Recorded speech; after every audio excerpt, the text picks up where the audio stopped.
Hello guys, here is a generic Hugger ceiling fan from February of 1996. I got this fan from a thrift store for about $8.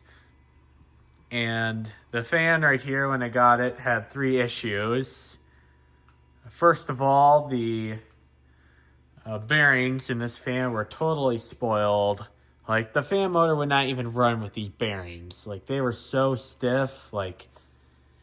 And the second problem with this fan is the pull chain switch was busted, so I had to get a new switch for it. And the third thing was the capacitor was also spoiled. I think I did talk about the capacitor on video before. And the fact that the capacitor was about half the microfarads it's supposed to be. It was a 4 microfarad capacitor, but thankfully they did sell these locally at a Menards store. But I just happen to have a replacement 4 microfarad capacitor a little bit, or on hand rather, and it works. Because once I plugged this fan up with the old capacitor, I was like, oh man, this is a little weak. I would not expect a fan like this to be underpowered this much. So I took the light kit apart and detached the capacitor from this fan, hooked it up with a capacitor tester, and yep, the capacitor was shot. So I had to get rid of that capacitor and order and happen to have a new one handy. And now the fan is working like I would expect it. And also the blades on this fan seem to be a little warped, but doesn't affect the performance all that much. I mean, I think this fan got a little bit better with tightening up the screws on the back of the irons. I think that did help a little bit. But anyway, let's show you guys the fan with the light. I am using 3 different colored 25-watt incandescent bulbs. With all 3 of them together, we're getting about 76 watts. So one of these bulbs is drawing a little bit more power than it should, but that's not to worry. And let's start off the fan with low. Alright, I'm going to switch the multimeter or the kilowatt meter to amps because this fan is measured in amps and not watts.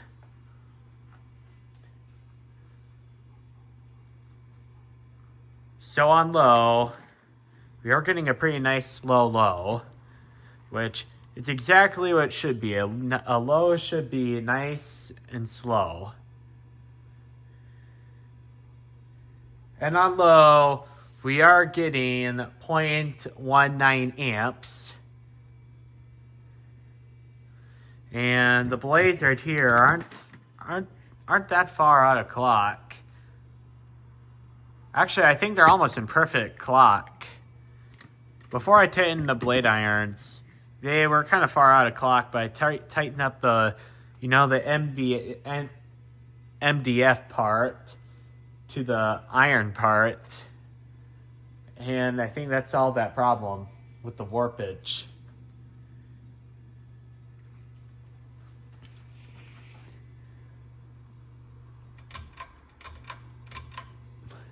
Here's medium.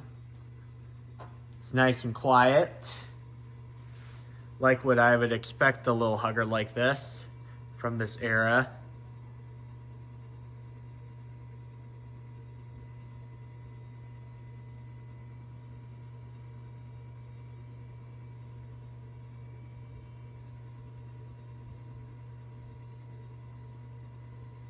Has a little vibration noise to it, but that vibration's not from the fan, it's from the light kit that's on the fan. And on medium, the fan is drawing 0.29 amps.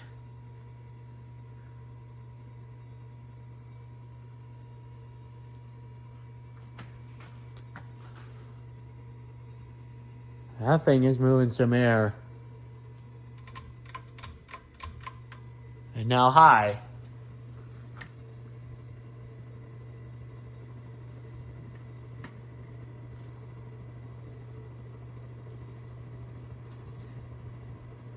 This fan right here is pushing out a good amount of air for a hugger. You kind of want to lower the expectations with the hugger ceiling fan than with the downrod ceiling fan. However, in a normal use case, I don't know if that would perform that well because the fan blades would be pretty close to the ceiling, but this is in a not normal use case. You know, the ceiling in the garage is about 11 feet, 11 foot, 12 feet. So that probably does add quite a bit of performance to the fan. But this runs great now. Replacing the bearings really did help solve the case with this particular fan. I'm kind of having a hunch that maybe this is a Heritage ceiling fan because it kind of has the same characteristics as a Heritage. You know, Heritage, even in 1996, I think up until the early 2000s, they still used stencil blades on their fans. But I really do not know. All I'm going to say is this was considered a cheap generic ceiling fan from the 90s. But despite it being cheap and a small hugger, it still has everything I like about a vintage ceiling fan. It has nice cane blades, has these really nice shades, which I find very nostalgic. The finish is not overly cheesy either. It has a nice powerful motor to it. And I think I've talked about this enough times on video before, but I'm starting to feel old in a lot of ways because a lot of stuff from what I remember as a kid is now just totally gone. Like, I remember I would see a stencil blade or a cane blade ceiling fan in pretty much every other house, or probably even more than that. But nowadays, I very rarely ever see them. If I ever get lucky, I'll see them like once a month. Like, that's pretty much it now. And it's really sad that these products are going because they are really nice looking. But unfortunately, a lot of people think these stencil blade and cane blade ceiling fans are becoming outdated. Well, if the product will last another 30 years and it moves good air, it never goes out of date in my opinion.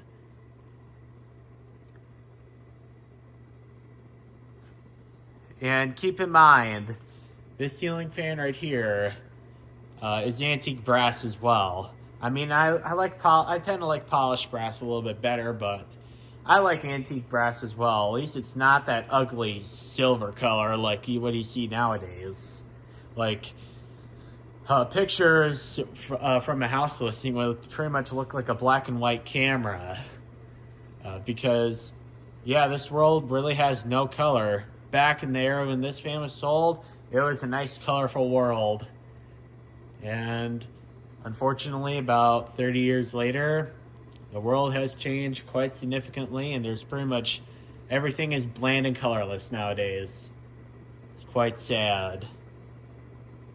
But on high, we are getting 0.41 amps, so it's on high, it's drawing a little bit less power than what the fan was intended to run on. Not that I really care about power draw. That's kind of a gimmicky feature or whatever.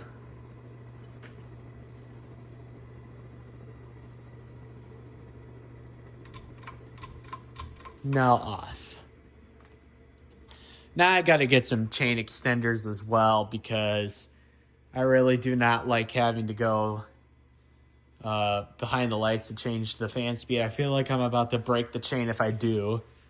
And normally I do not show a spin down time, but considering that the bearings have been replaced, I'm going to record it. And if it bores you, well, then you can get off of this video and watch some other video. But I do feel like that showing the spin down time on a replaced bearing ceiling fan is actually kind of important. Because the old bearings, you had no spin down time. You didn't even have a working motor with the old bearings. I think maybe this ceiling fan was in a kitchen. Because when I got, the bearings were totally shot. Or maybe there was also a water leak too, because rusty bearings could also be in that condition like the old bearings were.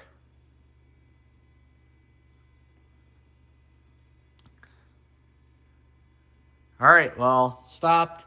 Thank you guys for watching the video. Comment, subscribe, and out.